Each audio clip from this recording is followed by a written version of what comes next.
Sophia, let's get married now. We couldn't marry before, but now is our chance. What? I'm such an idiot, aren't I? I dumped a nice woman like you. I won't make such a stupid mistake again. I swear I'll make you happy. Wait, what? You contact me out of the blue? What are you talking about? You dumped me and married a doctor 10 years ago. I heard she is a doctor and you are happy now. I can't believe you found out about me. I knew you still love me.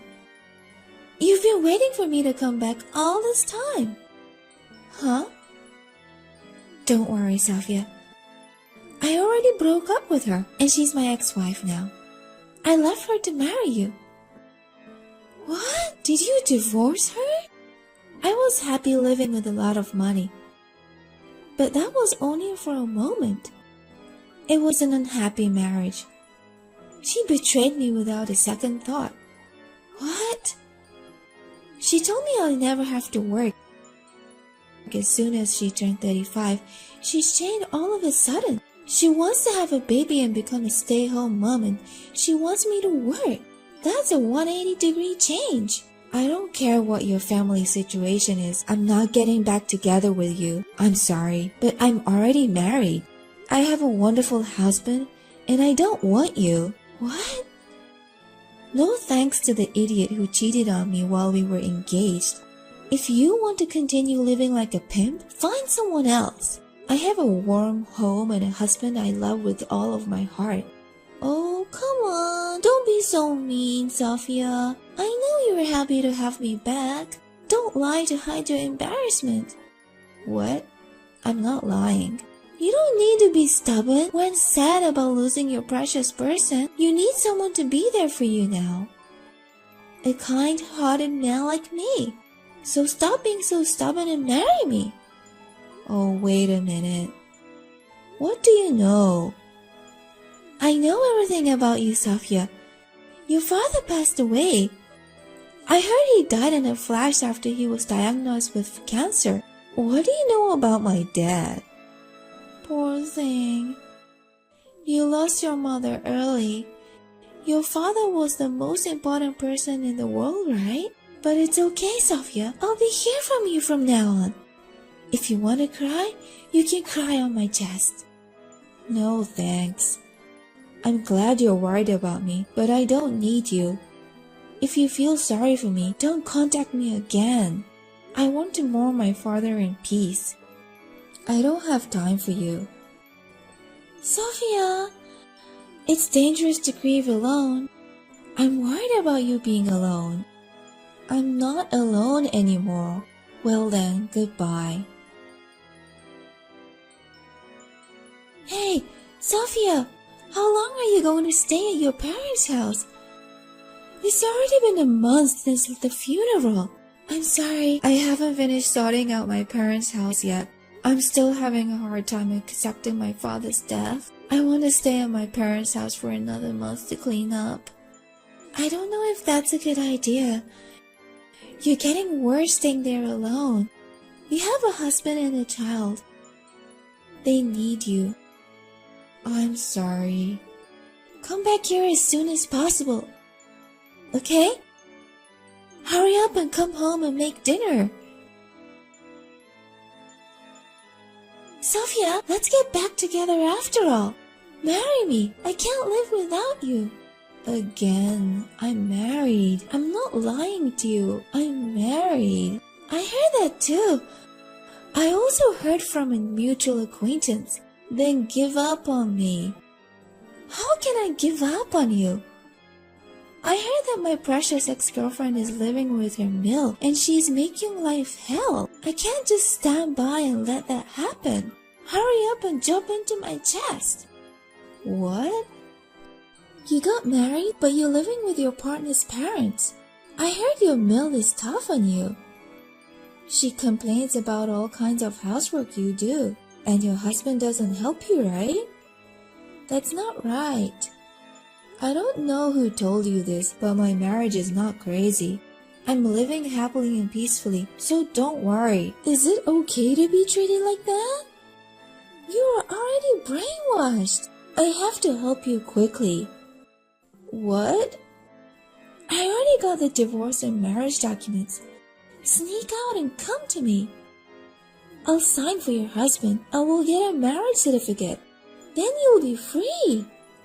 No, I'm okay. Don't make up your story. It's okay.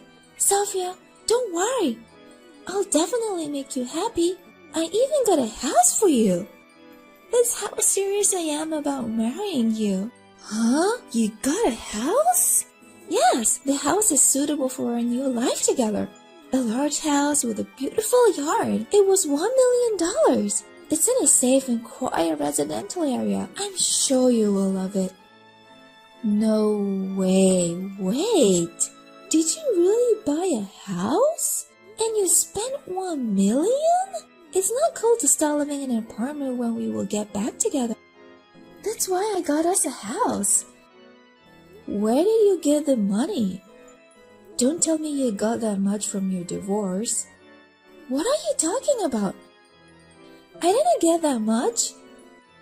Then where did the money for your house come from? How did you come up with that much money? You wouldn't even get approved for a loan. You have your father's inheritance, don't you? The interest rate is crazy high, but I got a loan. You'll have to pay the rest with your inheritance. What? But the bank was tough on me. They put 15% on the interest rate. That's just too high, right? What are you talking about? My inheritance? Your father died and you inherited his estate, right? He has several life insurance policies and plenty of savings and properties. I really envy you that you inherited $5 million. What? Why? How do you know how much money I inherited? And even the details of my inheritance. This is something I only told my husband. Your dad was a patient at a hospital my ex works at. I went to the hospital to deliver my wife's lunch one day. Then I saw your dad. And you were there visiting him too. I heard him talking to you about your inheritance. No way, were you there? And listening to our conversation? I could hear it from outside of his room. It's not my fault. I didn't expect him to pass away so soon after that. I was surprised when I heard the news. Now you want to marry me? Because you heard I inherited a large sum? Is that why you divorced your wife? I came back to you. You are such a hyena. I can't believe you heard about my father's death and came to me for the inheritance. The house is only $1 million. It's a house for us, so it's not a waste of money. Don't be so stingy. I don't understand the people who try to use someone's inheritance as their own. Your brain has finally melted. I'm better than you, mean mill, and husband who won't protect you. Marry me soon. All you have to do is take my hand and live in a mansion together. Do you want something from my daughter-in-law? What? Can't these hyenas read? I'm asking you if you want something from my precious daughter-in-law. She just lost her father. She has refused you already. What on earth do you want? You have something else in mind. What? Who are you? Why are you messaging me? I'm the mean mill. Sophia's mother-in-law?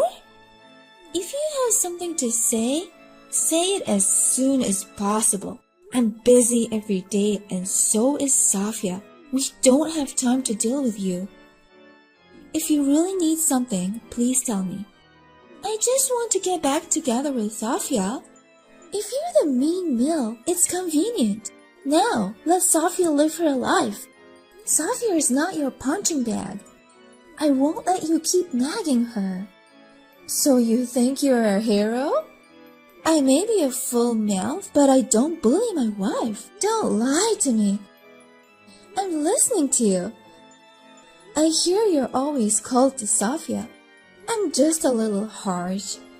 I care for Sofia more than anyone else, as if she were my own daughter. I love her so much. What? I've heard a lot about you. You're Sofia's ex-fiancé and you guys had a bad breakup. She asked me for help because you kept bothering her. My son and I have been discussing what we can do. Did Sofia ask you guys for help? We decided to hire a lawyer. My son knows an excellent lawyer. He says he's very good at stalking cases. Don't tell me you're calling me a stalker. I'm just telling the woman I like how I feel about her. And the woman you like has turned you down. And you persist in contacting her over and over again. I'm going to make serious move if you bother her again. This is your last warning. Stay away from my lovely daughter-in-law. What? She is grieving in the loss of her father. What a man who you can't even think about her. I beg you, leave Sofia alone. Stay away so that she has time to move for her father. If you really love her, you should at least understand that. But then the mansion I bought will be... I don't care.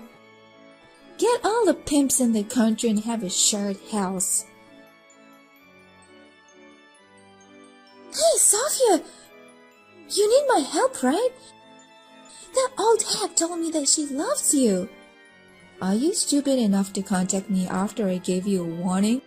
I'm really worried about you. Then let me answer you. I am loved. Meg is a lovely person who is very straightforward. She is a good person. What? She even let me stay at my parents' house for a while after my father's funeral, so I could relax and sort out the estate on my own. But I was taking it so easy that a month passed in the blink of an eye. She was worried that I might be too depressed. She called me and told me to come home as soon as possible. But she always complains about you, even while you're cooking, right? She's never complained to me. We just have fun cooking together. She wants to cook with me because she doesn't want to cook alone. What? I love her so much. She is always looking out for me. Don't be fooled. That kindness is surely for your money. I'm sure she's after your father's inheritance. You are the one who is after my money. This is your house and mine. But your mill wants to keep the money to herself. They're after your inheritance. There's no way Meg is after my money. She has more assets than I inherited. What? More than your inheritance? She's a huge landowner. She owns a lot of condos and buildings. For her, my inheritance is a small amount. What? Is that old hag a wealthy woman? So don't worry about my inheritance. You'll have to pay for that house you bought yourself. I don't know anything about it. Help me, Sofia. My house. The property value has plummeted and I'm in trouble. What? I panicked and put it on market because you wouldn't pay. Then the property value has plummeted so much. I was told the most I could get for it was $700,000. Does that mean you lose $300,000? It looks like hospitals and schools are going under because of the financial downturn. And there have been a lot of flooding and natural disasters lately. The property value is going down because of that. I didn't hear anything about this when I bought it. You didn't do any research? I emphasize, but if you're going to make a big purchase, you need to do your homework. How do I know? I just found a big house for cheap, and the real agent recommended it. I see. Please, Sofia, I want you to buy this house for $1 million, or even your mill. If you have money and you feel bad, you can buy it. Think of it as a chance to help people invest in property. I don't care. I'm going to the police about you. You've been calling me repeatedly, breaking every warning I gave you. You better brace yourself. The police? First, Have them send me a content certificate letter. Then I'll go to the police with a lawyer. What? Wait! Don't tell me you're trying to throw me in jail. I'm just communicating with my ex-girlfriend. I'm sure they won't arrest you for this. But if I can get a track record of talking to the police once, that's good. That way, I'll have a huge advantage if something goes wrong. What? Well then, have a nice day. I'll hope you'll be as happy as I am soon. Goodbye. Ken had so much trouble selling his property with a huge deficit. He got back together with his ex-wife. I heard that his wife would take care of the payment for the house now. Ken will pay all living expenses from now on. Ken works for a company that pays okay, but must work 100 hours over overtime. He has lost a lot of weight of the sudden lifestyle change. He is also under a lot of stress, and now suffers from some health conditions. And just recently, his wife got pregnant. Now he is in charge of bringing money home. I hope he will be okay in the future.